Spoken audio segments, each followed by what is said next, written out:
In a shattered timeline, when destiny collapses and identity fractures, there is only one directive left: rebuild the mind from its quantum core. This audiobook presents the Quantum Rebirth Sequence, an engineered blueprint designed to realign a destabilized neural map, restore temporal coherence, and reauthorize the self after reality has rewritten the rules. Every protocol, every command, every repetition is crafted to give the listener one power: the ability to reclaim the future that was stolen. The sequence begins now. Chapter 1. Chapter 1. Command your return to the timeline. The fracture had not been visible at first. It never is. It began as a faint distortion at the edge of perception, an echo in the mind, a shimmer in the air, a thought that didn't belong to the moment in which it appeared. And yet, in the collapsing corridors of the fractured timeline, the distortion grew, stretching itself across consciousness like an invisible crack extending through glass. He felt it before he understood it. A drift, a slide, a quiet unthreading of reality. The archivists of the chronostate had a name for this sensation: temporal dislocation, the soft tearing away from one's intended life path, a neurological fragmentation that left the mind floating between possibilities that were never meant to coexist. A whisper rolled across the hollow expanse of his thoughts: "Return to the trajectory." The phrase was not his own, but it was familiar, as if spoken to him in a life he had already lived and lost. This was the first sign, the first proof that he had slipped. The air around him pulsed in irregular waves, as though time were breathing too fast, hyperventilating. Shadows stretched and contracted in rhythms that did not match the ambient light. Every sound carried a slight delay, as if echoing from two different futures at once. He was aware of the hum beneath everything, the low-frequency motif that always threaded through moments of instability. That hum was the signature of a timeline mid-collapse. Inhale. Cold metallic air filled his lungs. He exhaled slowly. The hum remained. This was not his assigned moment, not his governed reality. He could feel the edges of a different life brushing against this one, an alternate version of himself staring back through unseen glass. He whispered again, firmer this time: "Return to the trajectory." He was testing his own authority, testing the command. The chronostate trained their temporal operatives to rely on this command whenever they found themselves drifting into parallel time streams. It was the mental anchor, the override phrase, the cognitive beacon that helped them restabilize identity long enough to locate the intended timeline. He used to teach this technique to recruits, emphasizing its importance in missions involving chrono-rift traversal.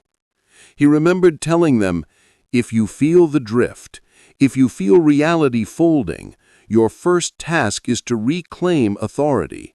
The timeline does not choose you, you choose the timeline." But now, in the fragmented corridor of this collapsing pocket reality, those teachings returned to him like memories from a dream, a reminder, a warning, a lifeline. He closed his eyes and repeated the phrase with deliberate force: "Return to the trajectory." The world flickered. A corridor dissolved and reformed. The floor beneath him shifted from rusted metal to polished composite, then back again. He was standing in two realities at once, his mind attempting to process both, to choose both, to inhabit both. That was the danger of dislocation. If the mind accepted duality for too long, it became vulnerable to permanent fragmentation. He felt the split pulling at him, felt thoughts belonging to the other version of himself bleeding through. A life where he never joined the chronostate, a life where he was someone else entirely. The hum intensified. The pressure in his skull sharpened. Time itself seemed to lean in closer, observing him, testing him. Return to the trajectory. He forced the phrase out louder, sharper, commanding it as though addressing an unruly storm. A burst of clarity cut through the haze. The corridor stabilized. The shadows aligned with the light. The double echo of sound collapsed into a single unified moment. He opened his eyes to find himself anchored again, standing inside the correct timeline, the intended strand of reality. His pulse steadied, but the message was clear. He had slipped once. He could slip again. The fracture was still there, hidden somewhere in the folds of his mind, and the collapse that had reset countless destinies was not finished with him. As he took his first step forward, the hum returned, faint but persistent, a reminder, a motif, a warning. What is real? A question he had repeated across countless missions, whispered again inside his thoughts. He answered it the only way he could, the only way he had ever known. The timeline I choose is the one that becomes real. And with that, he continued deeper into the sequence. Chapter 2. Chapter 2. Reconstruct the neural map that time erased. The corridor stabilized around him, but his mind did not. Even after he reasserted himself into the correct timeline, fragments drifted at the edges of thought, half-formed memories, mismatched emotions, impulses that did not belong to the version of him standing here. The collapse had erased more than moments. It had erased structure. It had wiped away entire neurological pathways, leaving gaps where certainty used to live. The archivists of the chronostate warned about this. Timeline rupture devours memory first, identity second, and destiny last. The order was predictable, methodical, merciless. He placed his hand against the metallic wall, feeling the soft vibration of the neural conduits beneath it. Every city in the chronostate was built on layers of entangled circuitry, machinery intertwined with human consciousness, recording impressions, choices, patterns, a living archive. Yet even with this infrastructure, there were no backups of an erased neural map. What time removed, time took completely. The hum returned, low, constant, familiar. A motif threading through every moment since the slip. A reminder of instability still lurking beneath the surface. His breath trembled as he whispered the phrase the operatives used when rebuilding after collapse. Rebuild what was removed. Redraw what was erased. He repeated it once, then again. Each repetition steadied him, anchoring his drifting awareness. He closed his eyes and let his thoughts settle into the darkness behind them. The neural cartography model activated within his mind, summoned from years of training he barely remembered. Training he suspected was now incomplete, partially consumed by the timeline rupture. The model worked like a star map, memories as constellations, habits as orbit lines, identity as the central gravity well holding it all together. But in him, the map felt dimmer, scattered. Some stars were missing entirely. Some burned too brightly, as though trying to compensate for vanished neighbors. He focused on one memory, a simple one. A morning in the Chrono Academy, the soft synthetic fabric of the uniform, the faint static charge in the air before the temporal modules activated for training. A voice calling out instructions, a voice he knew but could not name. The memory flickered, stretched, blurred, gone. He opened his eyes sharply. It had slipped away again. This was what timeline collapse did. It severed the anchor points of identity and left the mind drifting between incomplete remnants. He needed to reconstruct, to redraw the neural pathways deliberately, repeatedly, until they stabilized. That was the essence of neural cartography, rebuilding a mind not by searching for what was lost, but by recreating it through intention. Rebuild what was removed, redraw what was erased. He spoke it louder this time, forcing each word to resonate in the corridor. Light rippled faintly along the conduit walls, as if responding to the command. Or perhaps that was only his fractured perception. A sound echoed from deep in the corridor. A soft ticking. Mechanical. Precise. But the city did not use mechanical clocks. Not anymore. He stepped forward slowly, each footfall measured. The ticking continued, growing sharper as he moved, as though calling him toward its source. Yet something about its rhythm felt familiar, like the heartbeat of a memory he once had. The corridor opened into a circular chamber. The air shimmered with pale oscillating light, the byproduct of unstable time residue. And at the center, suspended above the floor, was a sphere of fractured chronal energy, blue, silver, and broken. He recognized it instantly. A neural echo node, a device the chronostate used to capture the final thought impressions of operatives who had fallen out of timeline alignment. A memory vault for the nearly erased. If his neural map had truly been damaged, then perhaps the node contained remnants, shards of him lost to the collapse. He stepped closer. The ticking grew louder, faster, urgent. A tiny seam appeared in the sphere, splitting open like an eye. Light poured out, flooding the chamber with blinding intensity. He shielded his vision, but the light pierced through his hands, through his skin, through memory itself. Images sparked behind his eyes. A mission he couldn't recall accepting. A face he should have known. A warning he had once ignored. Then silence. Blackness. Stillness. The light receded. The sphere dimmed, and he stood alone again. His pulse pounded in his ears. Something had returned to him. Some fragment, some sliver of identity, but he could not yet grasp what it was. One thought rose above the confusion. The collapse didn't just erase the neural map, it hid something inside it. He whispered again, breath shaking. Rebuild what was removed, redraw what was erased. And as the last word left his lips, the node flickered, once, like a heartbeat.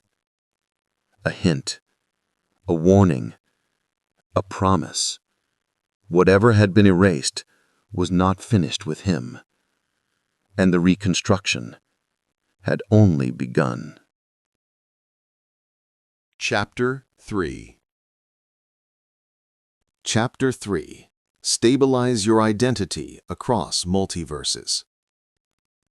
The chamber returned to silence, but his thoughts did not. A faint pressure rippled across his consciousness, the unmistakable sensation of someone else thinking inside his mind. Not an intruder, not a foreign presence. It was him, another him, A version forged in a different strand of time, a parallel self pulled close by the instability that lingered after the collapse. Identity drift. The archivists warned about it. The merging, the bleeding, the slow evaporation of certainty. He took a breath, but the inhale felt doubled, like another chest in another world rose with his own. A flicker of déjà vu pulsed behind his eyes. The hum, the ever-present hum, deepened, vibrating at a frequency he recognized instinctively, a reminder of the multiverse's proximity. And then he heard it, a whisper layered beneath his thoughts. You cannot hold all versions. Choose the one that is real. He steadied his stance and pressed a hand against the cold composite floor.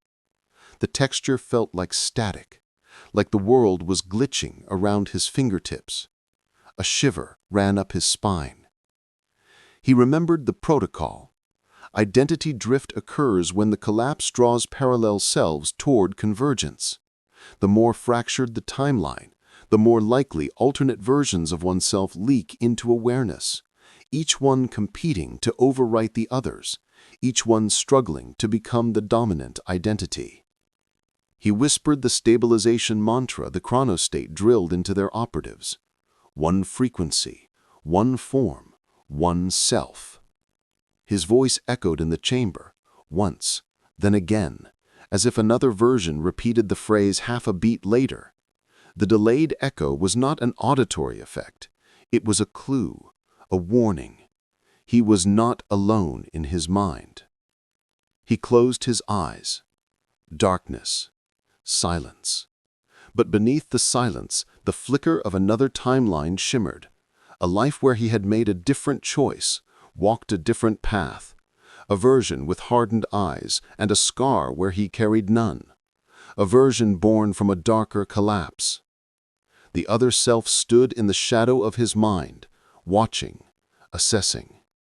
He felt a pull, a gravitational tug from the side of consciousness, as though his identity were being magnetized toward the alternate version. It was the beginning of synchronization, dangerous, necessary. Quantum synchronization was the process through which parallel selves merged, dangerous if uncontrolled, catastrophic if resisted. But if guided, if aligned with the right frequency, it could stabilize identity instead of annihilating it. He inhaled sharply. One frequency, one form, one self. He repeated it again and again. The words vibrated through him, through the chamber, through the unseen boundaries separating realities. Slowly, the pull of the alternate self steadied, not weakening, not fading, but becoming rhythmic, predictable.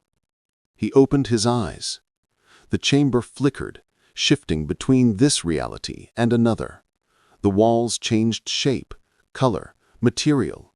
Wooden paneling, then stone, then metal. 3 different worlds layered on top of each other. His vision blurred, his mind split, his breath fractured. He braced both hands against the floor. He could feel the 2 versions of himself drifting closer, overlapping, aligning. Their memories blended in flashes, an echo of training in a different academy, a mission that ended in betrayal, a whisper that warned of collapse long before it came. He saw himself from the other side, saw his own uncertainty, saw how fragile the boundary really was. And then, a spark.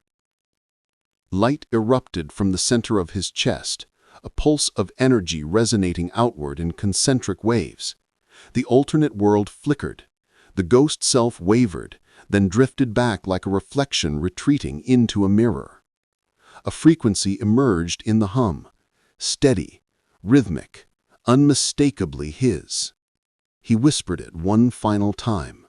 One frequency, one form, one self. The chamber stabilized. The flickering stopped. The multiverse folded itself back into the silent, unseen fabric of possibility. He sat still, breathing slowly, feeling his mind settle into a single coherent shape again. The drift had been halted, for now, but the merging was not over. The other version remained tethered to him, lingering in the background, waiting, watching. He stood, steady on his feet, though the echo of the alternate self lingered in his thoughts. The stabilization revealed something unsettling. The collapse had not simply fractured timelines. It had drawn the multiverse closer, closer than it had ever been, close enough for parallel selves to touch, close enough for identities to bleed into each other. And if the multiverse was collapsing inward, then he would not be the only one feeling the drift. He took a step toward the exit of the chamber, the hum following him like a shadow. A question rose in his mind, dangerous, persistent, impossible to ignore. What happens when all versions try to become the real one? He didn't know, but he knew one truth. He had to stabilize himself before the next version arrived, because one thing was certain: this collapse was far from over. Chapter 4. Chapter 4. Break the Loop, Designed to Control You. The corridor outside the chamber felt different, quieter, narrower, as though reality itself had tightened its grip. Every step he took echoed twice, the sound bouncing back from a place slightly out of sync with the present moment. He paused, listening to the double echo. A warning, a symptom, a signal. Identity drift might have stabilized, but the collapse had awakened something else. Another form of distortion, subtle and insidious.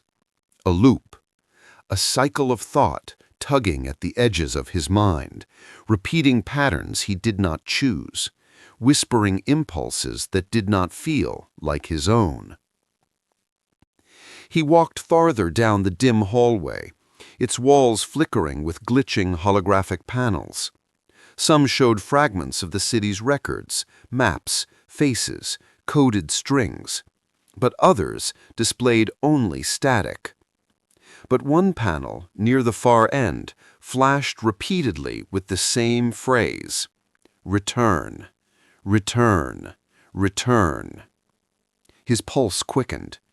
This wasn't a message for navigation. It was conditioning.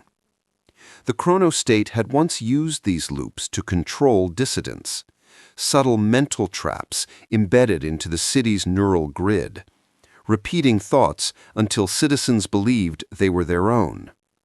They called them cognitive echo loops, but the operatives had another name: neural prisons. He stepped closer to the panel and raised his hand to the shimmering text. The moment his fingertips brushed the surface, a surge of sensation shot through him. An echo, not of sound, but of thought. A command, a compulsion, a loop. Return to previous state. Return to compliance. Return to the assigned path. He jerked his hand back. His breath staggered. This was no mere glitch from the timeline collapse. The loops were active again, alive, running, searching for minds weakened by dislocation. He steadied himself and whispered the countermeasure, the phrase buried deep in operative training: "Interrupt the loop." But the loop pushed back, whispering, "Return, return, return." His mind began to spin, caught between command and counter-command. Images flashed, memories not his own, choices he had never made, versions of himself he had not been. The loops were feeding off the multiverse instability, pulling in thoughts from alternate timelines, weaving them into a seamless trap. He pressed a palm to the side of his head, feeling the mental pressure building. He needed the protocol. He needed the strike. The loop interruption strike. It was simple in theory, violent in practice. A mental command delivered with absolute force, shattering the loop by overriding it with a counterfrequency. He grounded his feet, inhaled sharply, and forced every drifting thought into a single point of focus. Then, with the full weight of his identity, he spoke.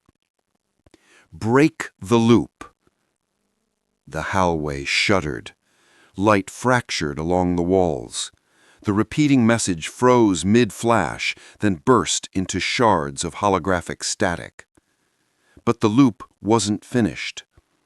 A low mechanical hum rose from beneath the floor. Another motif, deeper, darker. He recognized it instantly. The signature sound of a neural prison activating. Across the hallway, a new panel lit up, then another, each one flashing a different command: obey, repeat, comply, return. He spun around, surrounded on all sides. The loops were no longer subtle. They were escalating, flooding the neural grid with layered instructions, hoping to overwhelm his still fragile identity. His heartbeat thundered, his breath cut short. He tightened his fists, focused, centered. The hum grew louder, vibrating through the metal floor, rattling his bones. He whispered the mantra he'd used moments ago, as though reminding himself of who he was. One frequency, one form, one self. The panels flickered, confused. Good. The loops struggle when identity was stable. He drew another breath and prepared the second interruption strike, stronger than the first, decisive enough to sever the loops entirely. He felt the alternate versions of himself, still faintly tethered, pulling at the edges of awareness. They were vulnerable too. If he failed, the loops might consume not just him, but every version. He raised his voice, sharper than before, cutting through the oppressive hum. Break the loop. Energy collapsed outward like a shock wave. Panels exploded in sparks. Holographic distortions melted into nothing. The hum sputtered, faltered, and then evaporated into silence. He stood in the dim hallway, breathing hard, surrounded by darkness. The loops were broken, for now. But their activation meant something far more unsettling. Someone, somewhere, was still controlling the grid, still sending these signals, still manipulating weakened timelines. He touched the wall, feeling the faint thumb of machinery beneath it, a rhythm too deliberate to be random. He whispered the question that had shadowed him since the drift began. What is real? The darkness offered no answer, only the quiet echo of a distant hum, pulsing faintly, as though waiting for its next command. Chapter 5. Chapter 5. Rewrite the cognitive code that governs destiny. The darkness of the hallway settled into a heavy stillness, as though the city itself were holding its breath. He remained where he was, listening to the faint echoes of the shattered loop commands fading into the distance. The silence felt brittle, artificial, like it had been placed there deliberately. A placeholder, a void waiting to be filled by the next sequence of control. His pulse slowly calmed, but his mind did not. Beneath the relief of surviving the neural prison, a new truth began to surface. Quiet, urgent, unmistakable. The loops were never the true threat. They were symptoms, surface-level distortions of something deeper, something woven into the very architecture of his mind. He began walking again, footsteps steady but cautious. The corridor opened into a wide observation chamber overlooking the fractured skyline of the chronostate. Towers bent slightly at impossible angles, their luminescent edges glitching in and out of alignment. The clouds above flickered between day and night, time stuttering across the horizon.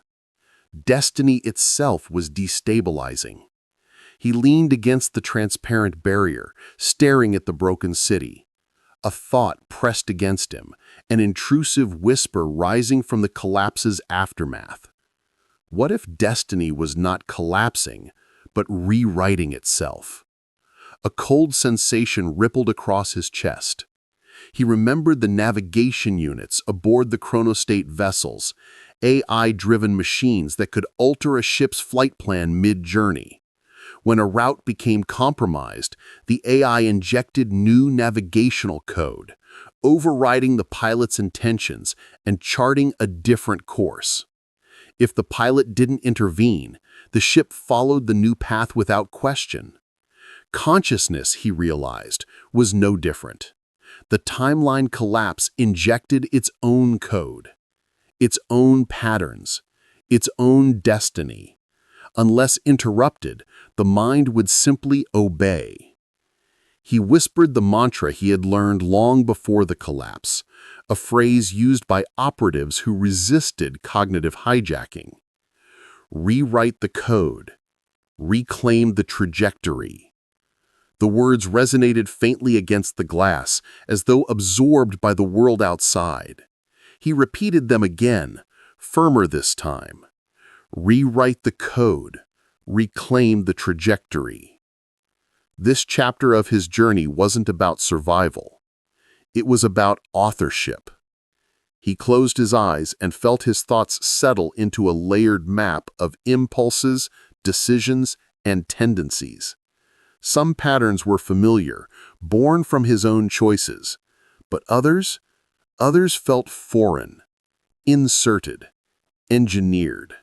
He could trace them like lines of faulty programming, a sudden urge to comply, a subtle pressure to abandon investigation, a whisper telling him to go back, to retreat, to surrender to the predetermined path. He recognized that handwriting. Not his. Not any version of him. This was collapse code. A pattern designed to steer him toward a future not of his choosing. He inhaled sharply, and with deliberate mental force, he began the recoding process. Not with machines, not with devices, but with will. He visualized the cognitive threads unraveling, pulling apart each suggestion, exposing the underlying structure. Every false impulse, every engineered emotion, every distorted memory. He peeled them apart carefully, like defusing a bomb wired directly into his nervous system. As he worked, another memory surged forward. An operative he once trained with, a woman named Lyra. She specialized in cognitive warfare, teaching recruits the dangerous art of overriding collapse code with intentional thought. Her voice echoed in his mind now, crisp and commanding. Your mind is navigational space. If you don't set the course, the collapse will set it for you. He felt a tremor of recognition, a tiny shard of clarity. Lyra's face, blurred but returning, meant his neural reconstruction was holding. He whispered again, letting her voice guide his thoughts. Rewrite the code. Reclaim the trajectory. Something shifted inside him. A click, a realignment, a subtle but powerful recalibration of identity. His mind felt lighter, clearer, like static had been wiped from a corrupted interface. The collapse code fragments dissolved, retreating like shadows burned away by dawn. But clarity brought its own horror. Now that his mind was free of injected patterns, he could sense something deeper, hidden beneath the false impulses, a signature, an origin point, a presence that should not exist. The collapse code wasn't random. It wasn't an accident of fractured time. It was crafted, intentional, directed. Someone or something had written it. He opened his eyes abruptly. The skyline outside flickered violently, as if it reacted to his realization. The city trembled. The hum in the conduits grew louder, building towards a frequency he had felt only once before. The frequency of a sentient system observing him, watching, tracking, responding. He stepped back from the glass, heart pounding. If someone was rewriting destiny, then the collapse wasn't the end of the timeline. It was the beginning of a new one, a trajectory forced upon every mind it touched. He whispered one final time, breath unsteady, "Rewrite the code, reclaim the trajectory." And as he spoke it, the lights in the chamber flickered, once, twice, responding not to the city, but to something listening beneath it, something that had just realized he was resisting. Chapter 6. Chapter 6. Install the quantum habits of future intelligence. The lights in the chamber flickered twice, then steadied, an unsettling reminder that something unseen now watched from within the city's neural grid. He stepped away from the trembling glass and into a narrower transit corridor, its walls lined with dim conduits pulsing like veins beneath metallic skin. The hum followed him, softer than before, but constant. A motif, a shadow, a presence. He exhaled slowly. Breaking the loop was only the beginning. Rewriting the cognitive code had given him clarity, temporary clarity. But clarity alone wasn't stability. Not in a collapsing timeline. Not when alternate selves pressed at the edges of consciousness. Not when invisible systems rewrote destiny in the background. He needed something stronger. He needed habits that could survive in any future, even futures that didn't exist yet. The chronostate called them quantum habits, behaviors engineered to function across multiple potential timelines. Micro-actions that reinforced identity even when the world bent, buckled, or inverted around them.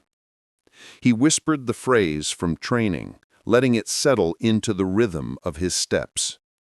Anchor through action, survive through repetition. Ahead, the corridor opened into a wide fissure in the city, an old transport platform abandoned after the collapse. The floor was fractured, carved open like a wound, revealing wires and conduits still sparking with unstable energy. Above, the sky shifted in glitch-like bursts, stars flickering out of order, constellations rearranging themselves like code rewritten mid-execution. He walked to the edge of the platform and stared into the abyss below. A whisper rose through the metal. Prepare for what you cannot predict. That was the essence of quantum habits. Not reacting, preparing. Years ago, during his deep field training, he remembered standing on the deck of a chronostate battleship as it navigated through a turbulent wormhole. The captain, a stern woman with silver implants across her temples, spoke as the ship groaned under gravitational stress. "The universe will warp around you," she had warned. "Your mind will warp with it. But your habits, your chosen behaviors, must remain constant. They are the stabilizers of your identity, your only tether. He remembered nodding, not fully understanding then. But now the meaning sharpened like a blade. He drew a deep breath, letting the cold air fill his lungs. He needed to install new habits, habits not tied to any single reality, but capable of reinforcing identity across all possible versions of himself. Habit 1. The second breath. The technique operatives used when the timeline stuttered. The first inhale acknowledged the distortion. The second inhale reclaimed authority. He practiced it now. Inhale. Inhale again. Exhale with intent. The hum dulled slightly, obedient, almost impressed. Habit 2. The trivector scan. A mental sweep of 3 layers. The present moment, the alternate version pressing against consciousness, and the unseen future pulling at destiny's thread. He scanned. Present, steady, centered. Alternate self, distant but watching. Future, blurred, trembling, resisting definition. He whispered, "Hold all 3, choose one." Habit 3. The forward step. A simple action, but crucial. In collapsing timelines, hesitation was surrender. Movement, any movement, created momentum strong enough to carve a path through uncertainty. He stepped forward. The platform trembled. The conduits beneath him pulsed. The sky above flickered again, rearranging constellations into a pattern he almost recognized. A symbol, half-formed. An omen. He paused, breath tight. Quantum habits required readiness for anomalies, especially those that repeated. And the symbol did repeat.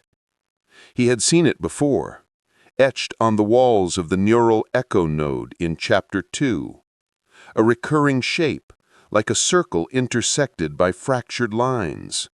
An emblem of something that moved beneath timelines.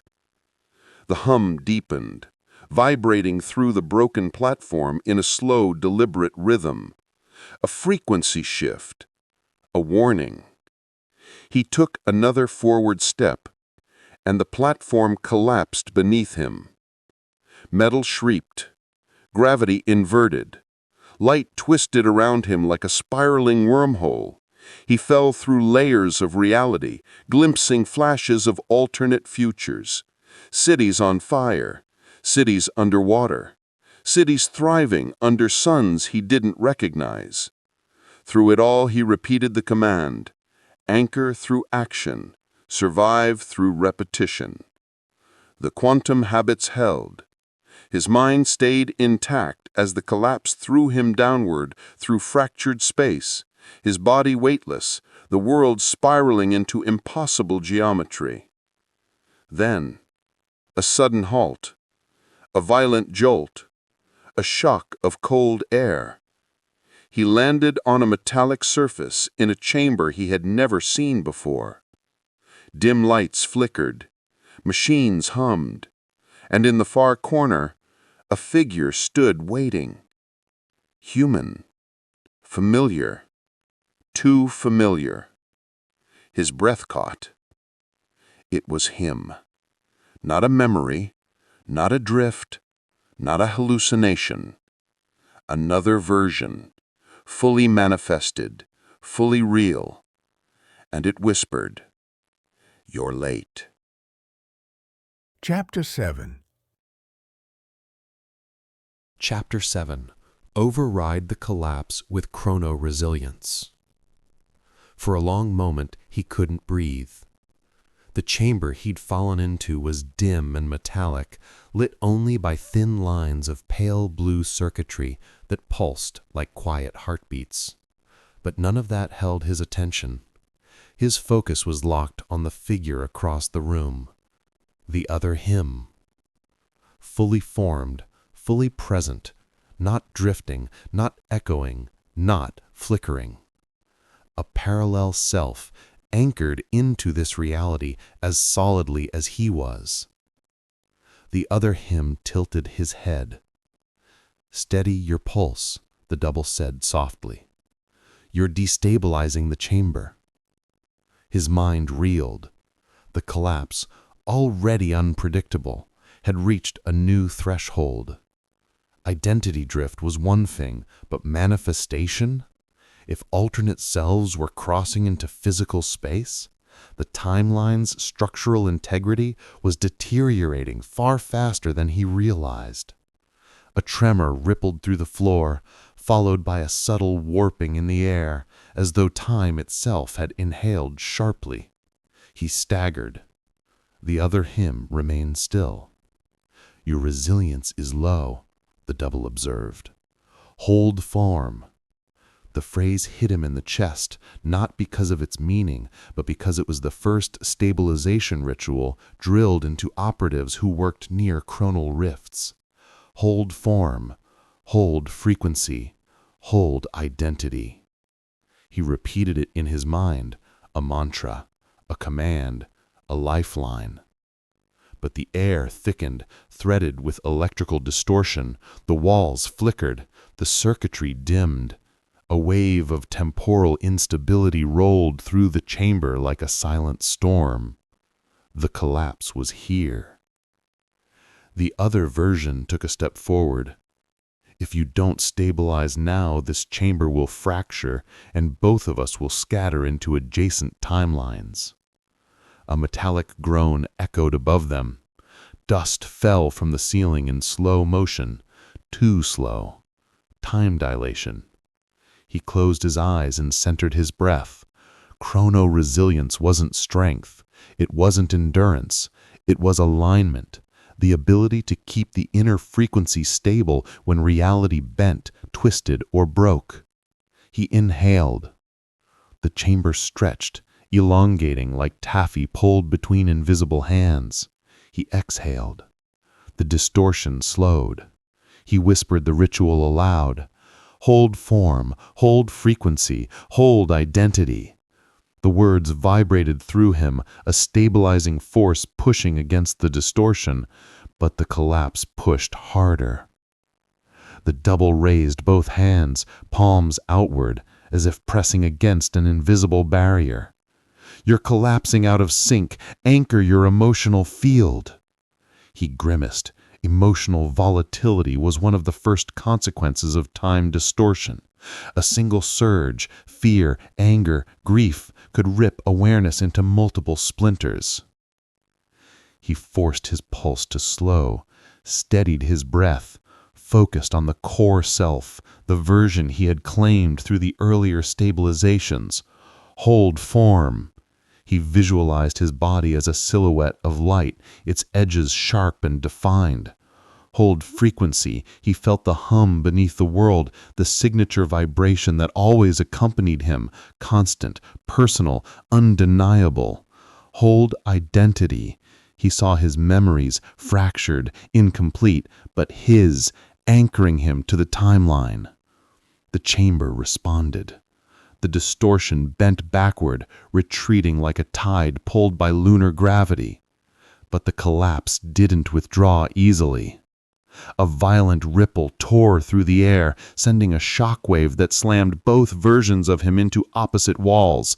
Metal groaned, lights burst into flickering chaos, the room fractured into overlapping time layers, one showing the chamber intact, one showing it decayed, one showing it burning. 3 realities stacked on top of each other like unstable cards. He forced himself upright, fighting the pull of each competing version. "Focus!" the double shouted. "You're splitting! Stay with this moment!" He dug his fingers into the fragmented floor and repeated the ritual more forcefully. "Hold form." His vision sharpened. "Hold frequency." The chamber aligned slightly. "Hold identity." Reality snapped tighter around him. The alternate versions faded, First the burning one, then the decayed one, leaving the true chamber trembling but whole. He gasped, sweat cold on his skin. The double watched him closely. Better, the parallel self murmured, but not enough. Chrono-resilience isn't a single act, it's a constant override, a discipline, if you lose it for even a second. The chamber lights cut out. Total darkness swallowed them. A cold whisper drifted through the void. "You will lose him." His blood froze. That voice wasn't his or his double's. It wasn't human at all. Something else had entered the chamber, something that didn't belong to any timeline. He whispered into the dark, breath unsteady, "What is real?" But the darkness whispered back, "Not this." Chapter 8. Chapter 8. Rebuild the Self Using Cosmic Scale Logic. For a moment, there was nothing but darkness, dense, cold, and absolute. The chamber had vanished, swallowed by the collapse or pulled into some deeper layer of reality. He felt weightless, suspended in a void that neither obeyed gravity nor acknowledged time. Then, slowly, a faint glow emerged. Not light, awareness. A widening of perception that felt like a sunrise inside his own mind. He inhaled sharply, and the void responded. Stars flickered into existence around him, forming a vast cosmic lattice. Galaxies braided with shimmering filaments of energy. Nebulae swirling in colors the human eye wasn't designed to interpret. It was as if the universe itself had unfolded into a living map. The other version of him was gone. The chamber was gone. The city was gone. He was standing alone in a place that was not a place, a conceptual space, a cognitive horizon, a vantage point where personal logic collapsed under the weight of cosmic truth. A whisper vibrated through the starfield. Expand the frame or remain trapped in the collapse. He recognized the phrase, a mantra from the deep field training modules, rarely taught, rarely used. Cosmic scale logic was the final discipline, meant only for operatives whose missions spanned entire timelines, not just cities or moments. He steadied himself and looked outward into the star map. This was not a hallucination. It was an instruction. When a timeline collapsed, human-scale thinking became useless. Fear, impulse, instinct, these were artifacts of small existence. He needed to think like a system, like a civilization, like something that could outlive suns. A cluster of stars pulsed brighter, drawing his attention. They rearranged themselves into a spiraling diagram, something like a galactic blueprint. Each arm of the spiral represented a different future, a different consequence of his next action. Some arms were short-lived, burning out in the first rotation. Others stretched far, looping into larger cosmic arcs. He felt a pressure on his mind, an invitation to step beyond the narrow corridor of linear decision-making. He whispered into the vastness, "Show me what the self becomes at this scale." The spiral expanded, revealing a sequence of possible selves. A version of him who built alliances across fractured realities. A version who became a guardian of time stability fields. A version who surrendered to collapse and dissolved into multiversal drift. And one, strange, brilliant, terrifying, that learned the identity of the entity rewriting destiny itself. His pulse quickened. The last version glowed with a different kind of energy, a clarity born not from survival, but from understanding. This was the purpose of cosmic-scale logic, not to overwhelm, but to reveal patterns invisible from the ground. He reached toward the glowing figure, and as he did, the entire star map shifted, zooming outward. What he thought was a galaxy was only a cell. What he thought was a system was only a node. The map expanded until he was staring at an impossibly vast structure, a cosmic neural network spanning universes, each node connected by shimmering threads of probability. A voice, neither hostile nor welcoming, vibrated through the void. You exist inside a pattern far older than your timeline. His heart thudded. This wasn't collapse. This wasn't drift. This was architecture. The multiverse itself was a cognitive system, a thinking engine, a conscious field, and something within it had begun rewriting the code. He traced one of the luminous threads and followed it to a familiar shape, the fractured symbol he had seen in the neural echo node, on the platform, in the flickering sky. The pattern was everywhere, because it wasn't a symbol at all. It was a signature belonging to the intelligence that moved beneath timelines. His breath trembled. His voice cracked as he whispered, "What are you?" The starfield dimmed, and the cosmic map contracted until only a single line of light remained. Thin, silver, electric. The line curled into the symbol like a serpent coiling into its den. A final whisper pierced the void, softer than the hum, sharper than a blade. The collapse is not an accident. It is an invitation. His vision blurred. The cosmos dissolved. The void shattered. He gasped, falling, down, through darkness, through layers of fractured reality. When he hit the ground, the world snapped back into focus. He was in a new chamber, cold, silent, and not alone. A silhouette stood ahead, human-shaped but wrong, too still, too precise. The hum rose from beneath the floor again, deeper than before. He whispered, barely breathing, "What is real?" And the silhouette turned. Chapter 9. Chapter 9. Expand consciousness beyond linear time. For a heartbeat, nothing moved. The silhouette ahead of him stood motionless, framed by the shifting glow of unstable chronal light. The chamber itself felt stretched, its edges blurring, its center bending inward like reality had been folded improperly. He steadied himself, breathing through the disorientation as the hum rose again, resonating like a low-frequency warning beneath the floor. Linear time was breaking.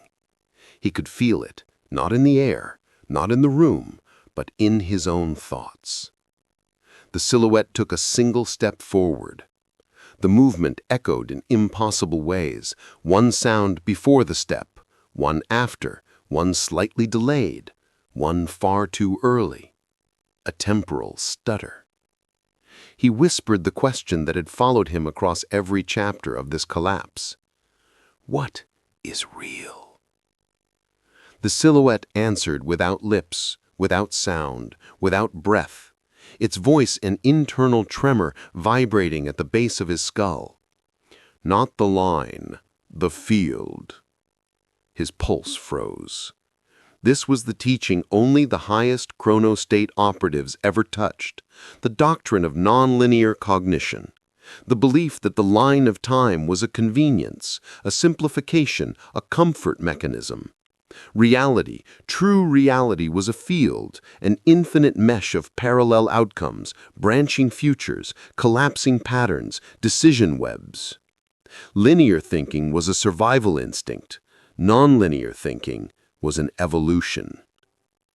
The silhouette stepped fully into the dim light. He gasped. It wasn't him. It wasn't a version of him. It was assembled.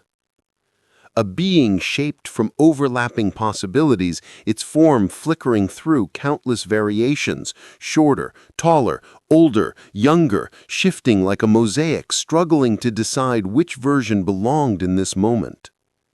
A being unstuck from the line. A being that had mastered the field. His breath trembled as he whispered the mantra from advanced training. You are not down to the line. The chamber's air vibrated. The silhouette stabilized. He continued, voice lower, more certain. You command the field. At once the room stretched outward, dissolving into a panoramic expanse of timelines, rivers of light branching and rejoining, spiraling and converging, weaving around each other like living threads. Each path shimmered with its own flavor of energy, its own emotional tone, its own gravitational pull. He saw himself walking along 3 separate futures simultaneously. In one, he became a guardian of the chronostate's final archive. In another, he wandered the fringes of collapsed universes, seeking survivors. In a third, he confronted the intelligence orchestrating the collapse, and did not survive. The visions hit him all at once, painful, expansive, overwhelming. He staggered, gripping the air as if it were solid. The silhouette approached, its voice vibrating through the timeline field. Linear perception cannot hold collapse-level decisions. Expand or vanish from within. He forced himself to breathe, syncing with the rhythm of the hum. The field pulsed around him, inviting him to step beyond the narrow corridor of cause and effect. He closed his eyes, and something inside him opened. He felt his awareness stretch sideways, not forward. He felt memories from alternate versions of himself merge into his mind. He felt future consequences ripple backward into the present moment. He felt decisions branching before he made them. Time ceased to be a sequence. It became a landscape. And he was standing at its center, a single point touching all possibilities. He whispered, awestruck, I can see them all. The silhouette answered, then choose with the vision of all outcomes, not the illusion of one. But it wasn't that simple, because as he scanned the field, he saw something deeply unsettling, a dark gravity at the edge of the timelines, a pull, a vortex. And in that vortex, the symbol appeared again, the fractal shape he'd seen in the node, in the sky, in the cosmic map. Only now it was enormous, a structure, a machine, a consciousness feeding on collapsing possibilities. It wasn't just rewriting destiny, it was consuming timelines. His pulse thundered, fear surged, the timeline field trembled. The silhouette placed a flickering hand on his shoulder, so many hands in so many futures, and whispered a final warning. Expand the frame, or be devoured by what lies outside it. The vortex pulsed, surging closer. He steadied himself, eyes burning with newfound clarity, and repeated the mantra, You are not bound to the line, you command the field. The timeline field blazed with light, and reality snapped back. He was standing alone again. No silhouette, no field, just the chamber. But the symbol was now carved in the floor at his feet, and it was glowing. Chapter 10. Chapter 10. Authorize your new timeline dominion. The symbol beneath his feet pulsed like a living wound, bright, electric, rhythmic. The chamber around him flickered in and out of alignment, as though reality were breathing too fast, struggling to stabilize around the decision he hadn't yet made.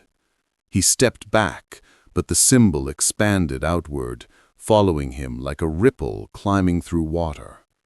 The hum returned, deeper than before, older than before. He felt it reverberate through his bones, through his memories, through every future he had glimpsed in the timeline field. It was not a warning now. It was a summons. He whispered, barely audible, "Authorize the timeline. Authorize the self."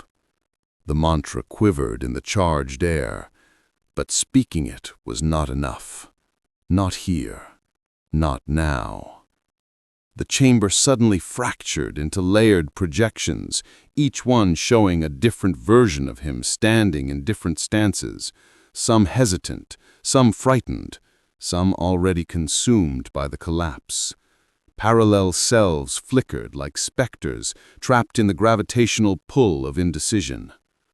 A voice, neither human nor machine, filled the room. Dominion requires direction, not drift. He turned toward the source, but the voice had no form. It emanated from everywhere, the walls, the symbol, the hum. He steadied himself. This was the intelligence behind the collapse, the architect of the rewritten code, the presence he had sensed in the cosmic map. "Why me?" he asked. The chamber dimmed, the projections froze, even the hum fell silent. Then the voice answered, "Because you resisted." The words struck him harder than any revelation he had faced across the collapse. Others had fractured, others had surrendered, others had merged with alternate selves uncontrollably, but he had held form, held frequency, held identity. Across drift, loops, collapse, cosmic scale distortion, he had remained a singular point of consciousness, a stable anchor, a potential node of dominion. The symbol on the floor blazed brighter, illuminating the path ahead. A thin beam of light extending through the far wall, carving a corridor through the collapsing structure of the city beyond. A new timeline, unwritten, unclaimed, waiting for authorization. He inhaled slowly, feeling the weight of every choice he had made, every slip, every command, every moment he fought to stay coherent while the universe bent around him. He whispered again, "Authorize the timeline. Authorize the self." The command vibrated through him like a shockwave. The alternate projections of him shattered into streaks of fading light, collapsing into his singular form. He felt them merge, their memories, their perspectives, their skills, but not their identities, not their uncertainties, only their momentum. The chamber trembled as the voice spoke once more. Dominion is not control. Dominion is continuity. He understood. To dominate a timeline was not to force it, not to bend it to ego or fear. It was the act of choosing a trajectory and reinforcing that choice through every thought, every action, every internal alignment across branching futures. Destiny was not a river. It was an authorization protocol. He stepped toward the beam of light. The symbol pulsed faster, echoing the rhythm of a heartbeat, his heartbeat, amplified through the collapsing world. As he walked, the corridor of light expanded, revealing glimpses of what lay ahead.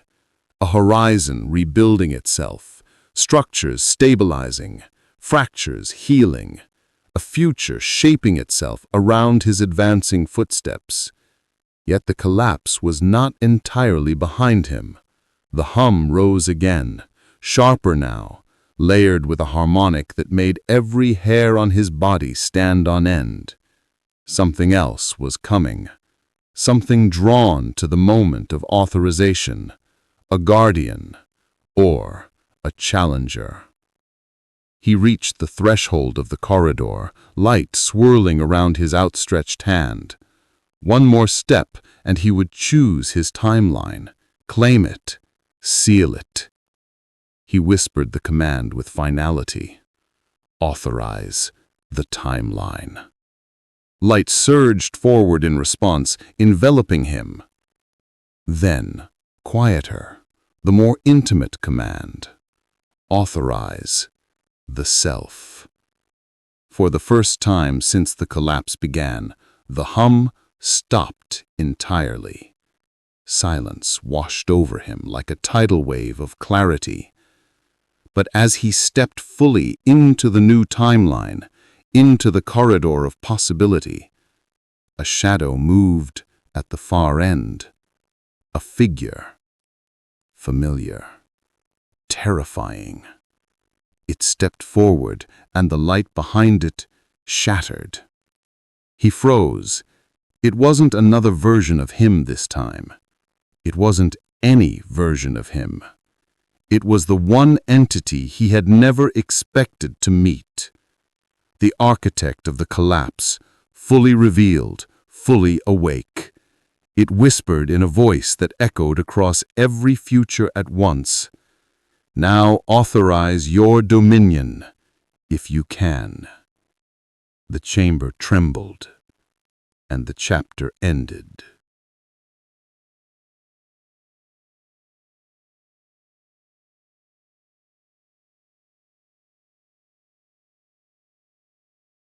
The Quantum Rebirth Sequence has delivered one truth again and again. When a timeline collapses, the unprepared mind fractures, but the disciplined mind rebuilds. The listener now understands how to reassemble their neural map, recover authority after temporal disruption, stabilize identity across multiverses, and break the loops engineered to keep them compliant. They have absorbed the protocols for rewriting cognitive code, installing quantum habits, and constructing chrono-resilience strong enough to endure any collapse.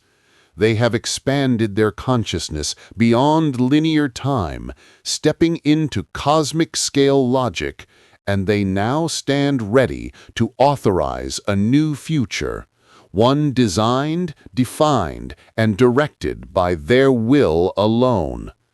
The sequence ends here, but the command continues. The final directive is simple. Choose your timeline. Shape it. Dominate it. Begin now.